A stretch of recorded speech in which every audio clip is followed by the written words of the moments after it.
Chase Dog in the Blue Futon, and the last one of the day. Whew, we've done a little bit. And you know, some of them are not so good. I'll even admit some of my reviews suck, while some of them are a lot better than others, how I pronunciate and tell you how I really think. And this one is a South Korean movie.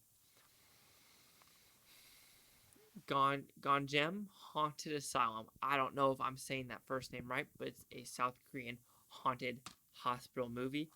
If I do have some movie scripts I'm writing where I want to call it the medical horror trilogy, and the first one I am doing is lobotomy. And I think, you know, even though this has nothing to do with medical experiments, oh, my dog got tired. He got scared of that. But anyway, now I'm off topic. How was this haunted asylum movie? Let's find out.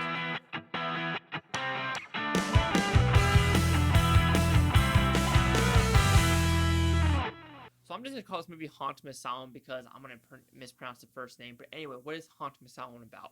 Well, it's about a YouTube channel called Horror Times. They go to these top 7 CNN horror spots around the world. And while the South Korea hospital is one of the 7, they decide to go into it and see if it's really haunted. So what do I like about this movie?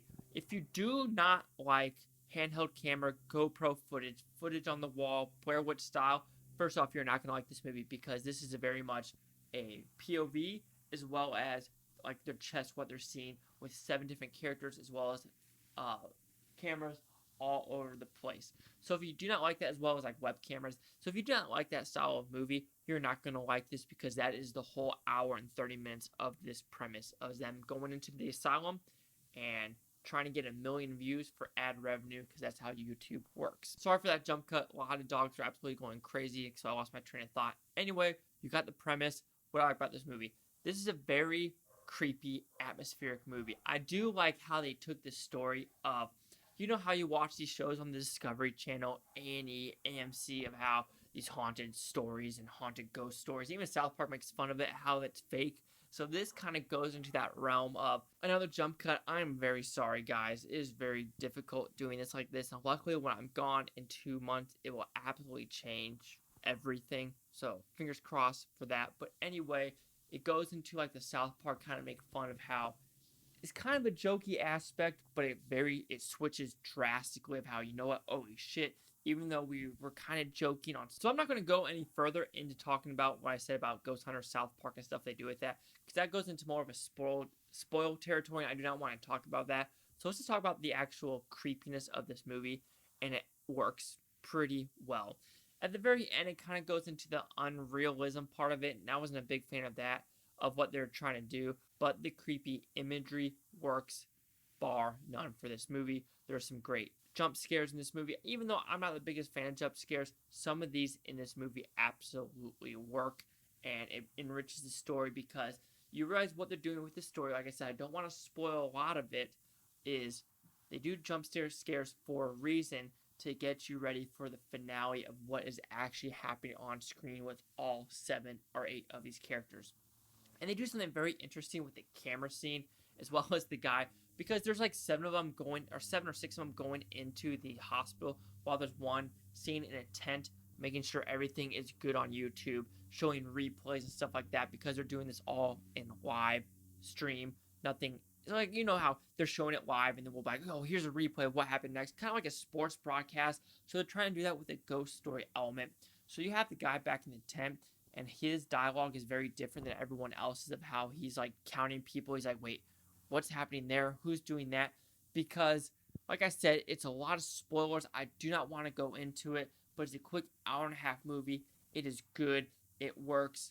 There's some good elements to it, some cheese to it, some stuff where you like, you kind of laugh it off because they try to be scary and it's more silly instead of it not being, you know, scary. It's more silly at that point.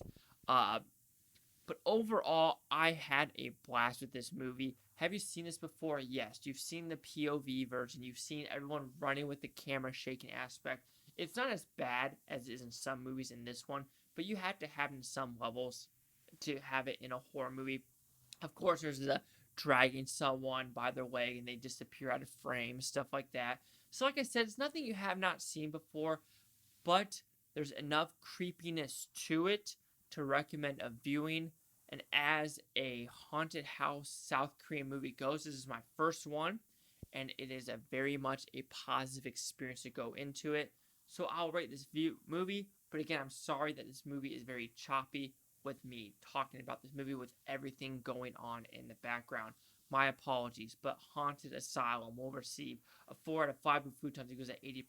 So see the critics' news scores gave this. So we have the critics a 91% with 11 of them, and the audience score 71% with 354 with no critic consensus. So this one says it's a 1 out of 4. So do the quick math, is 25%, and it says a harmless but entertaining popcorn movie.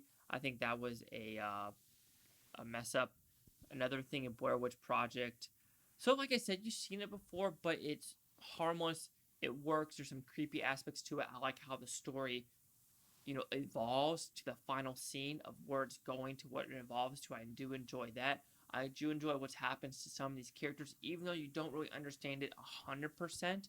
But with stories like this, you're not supposed to understand it 100%. But there were some moments where my hair did stand up on the back of my neck. So do you agree with the 91, my 71, or my 80% chase after the blue futon? Like, comment, subscribe. One other thing is Futon Topia, Futonians. Thanks for watching. Have a great day. Peace and love. Peace and love. And remember, we'll close it off with Happy Halloween. Be safe. And seriously, I might get over this. Don't let everything that's happening in the real world take over your life. You have one life. Live it how you want to live it.